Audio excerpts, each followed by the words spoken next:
हमारे अमित शाह जी ने कहा कि जो तो लोग अम्बेडकर अम्बेडकर अम्बेडकर करते रहते हैं, अगर इसी तरह से अगर वो भगवान का नाम लेते तो उनको 7 पीढ़ियों तक का मोक्ष हो जाता है। इसके बारे में आप क्या कहेंगे? मैं इसके बारे में मैं आपसे ये कहना चाहूँगा कि सर्वप्रथम मैं आपको बात बताऊँ, ये जो शब्द उन्होंने संसद के अंदर यूज किए हैं, प्रयोग किए हैं, ये लाखों और करोड़ों अम्बेडकरवादियों के आस्था पे सीधा प्रहार करने का काम किया है और उनके दिल को ठेस पहुँचाने का काम किया है। सर्वप्रथम बात, उनको ऐसी बात बोलने से पहले संसद के अंदर इस संविधान को उठा करके देख लेना चाहिए। ये संविधान ये हमें आज़ादी देता है कि हम कहीं पर भी कुछ कर सकते हैं, लेकिन संसद के अंदर इस संविधान की अवहेलना नहीं कर सकते। मिल जाता।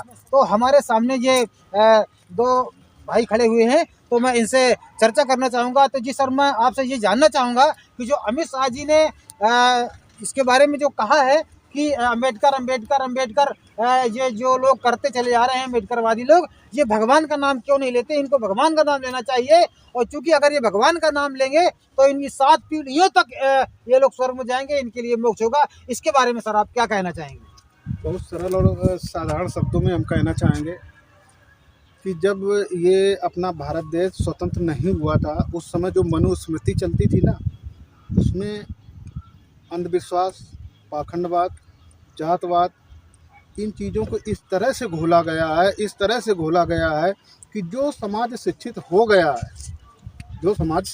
गया है वो इन चीज़ों को नहीं मानता है। वो स्वर्ग और नर्क, देवी देवता, इन चीज़ों को वो नहीं मानता है। लेकिन अभी भी कुछ लोग अपने बहुजन समाज में हैं, वो इसको मानते हैं कि अगर गलत करोगे तो नर्क में जाओगे, अगर अच्छा करोगे तो स्वर्ग में जाओगे। इस वजह से जो संविधान को मानने वाले लोग हैं वो इन चीज़ों को नहीं मानते हैं। और अमित शाह ने जो वहाँ संसद में बोला है तो बहुत निंदनीय बोला है। ये बहुत घोर अपराध किया उन्होंने। इन शब्दों का उन्हें प्रयोग नहीं करना चाहिए। अगर वो करते हैं तो मनुस्मृति का पूरा उद्देश्य बनता है कि मनुस्मृति वो लाना चाहते हैं।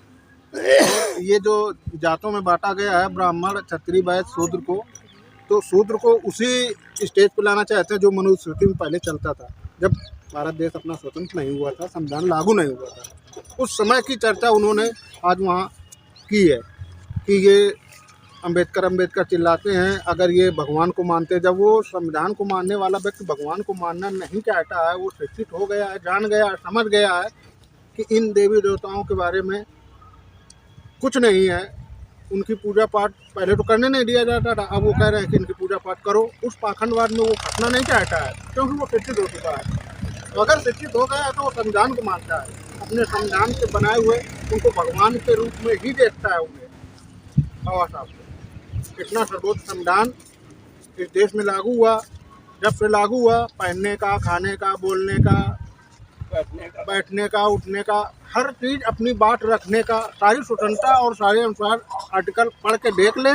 इसके बारे में वो गलत साबित उस दिन से नहीं करेंगे। अगर उन्हें जानकारी नहीं है तभी वो स्वर्ग और नर्क, देवी देवता और पाखंड और विश्वास के बारे में ये धर्म की चर्चा करते हैं वो। अच्छा, एक बात और बताइए कि नहीं, अभी उन्होंने पहले एक बात और सामने आई थी कि जिसे उन्होंने कहा था कि पहले इंटर करेंगे, फिर इसके बाद में ऐसे इधर सर, आपके मुंह से अच्छा लग रहा है, पहले 12वीं करेंगे फिर इंटर।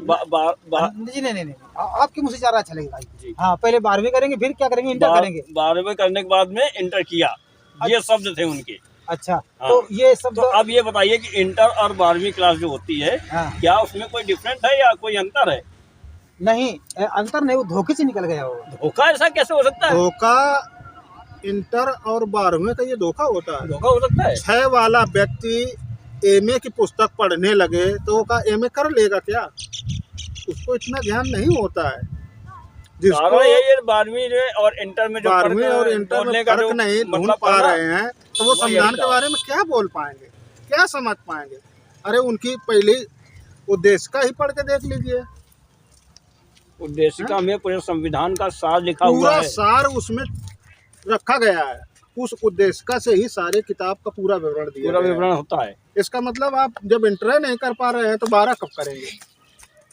तो चलिए सर, आप क्या कहना चाहेंगे? आइए, जैसा कि अभी हमारे अमित शाह जी ने कहा कि जो तो लोग अम्बेडकर करते रहते हैं, अगर इसी तरह से अगर वो भगवान का नाम लेते तो उनको 7 पीढ़ियों तक का मोक्ष हो जाता है। इसके बारे में आप क्या कहेंगे? मैं इसके बारे में मैं आपसे ये कहना चाहूँगा कि सर्वप्रथम मैं आपको बात बताऊँ, ये जो शब्द उन्होंने संसद के अंदर यूज किए हैं, प्रयोग किए हैं, ये लाखों और करोड़ों अम्बेडकरवादियों के आस्था पे सीधा प्रहार करने का काम किया है और उनके दिल को ठेस पहुंचाने का काम किया है। सर्वप्रथम बात, उनको ऐसी बात बोलने से पहले संसद के अंदर इस संविधान को उठा करके देख लेना चाहिए। ये संविधान ये हमें आज़ादी देता है कि हम कहीं पर भी कुछ कर सकते हैं, लेकिन संसद के अंदर इस संविधान की अवहेलना नहीं कर सकते तो इसमें संविधान की इसमें क्या अवहेलना होगी? अब हमारे संविधान के अंदर स्वर्ग नर्क, किसी देवी देवता, कोई भी पाखंडवाद जैसी चीज़ों को जगह नहीं दी गई है, जिससे देश के विकास में, प्रगति में रुकावटें पैदा होती हैं। तो क्या आप चाहेंगे कि अमित शाह जी ने जो ये वर्ड निकाले हैं, जो ऐसा कुछ कहा है, तो इसके लिए आप क्या कहना चाहेंगे? आप गलती मनवाना चाहेंगे कि आप माफ़ कर देंगे या यूं ही छोड़ देंगे? आप क्या करना चाहेंगे? मैं ये चाहता हूँ कि ये जो अमित शाह जी ने, हमारे गृह मंत्री जी हैं, मैं उनका भरपूर सम्मान करता हूँ और हमारे देश के एक महान नेता हैं और बड़े नेता हैं, उनका सम्मान हमारे लिए सर्वोपरि है। परंतु ये बात कहना चाहता हूँ कि जिस तरह जनता ने उनको अपना बहुमूल्य वोट दे करके, मत दे करके उनको उस पद पर पहुँचाया है, तो इस तरह से जनता के लोगों का आस्था का खिलवाड़ करना अच्छी बात नहीं है। मगर अम्बेडकरवादी तो ये लोग कहते हैं कि आए और गलती माने, माफ़ी मांगे। तो ये मैं भी ये कहना चाहता हूँ कि ऐसे में जनता से अगर जुड़ाव रखना चाहते हैं, नेताजी जुड़ाव रखना चाहते हैं, तो जनता के सामने, अपने घर में आकर के, अपने बड़े लोगों के सामने हाथ जोड़ करके माफ़ी मांग लेने से किसी का कुछ नहीं होता है, बस अपना और आशीर्वाद बढ़ जाता है। अच्छा, मैं तो यही कहना चाहूँगा। अगर वो माफ़ी नहीं मांगते हैं तो इसके बारे में आप क्या कहना चाहेंगे? इसका अब आने वाले चुनाव में परिणाम जनता खुद देगी उन्हें, कि हमने जो गलती की उस गलती का हमें खामियाजा अब भुगतना पड़ रहा है। पूरे भारत में जो जनसंख्या है 140 करोड़ है, उस 40 करोड़ में ब्राह्मणों की संख्या 6 करोड़ के आसपास है।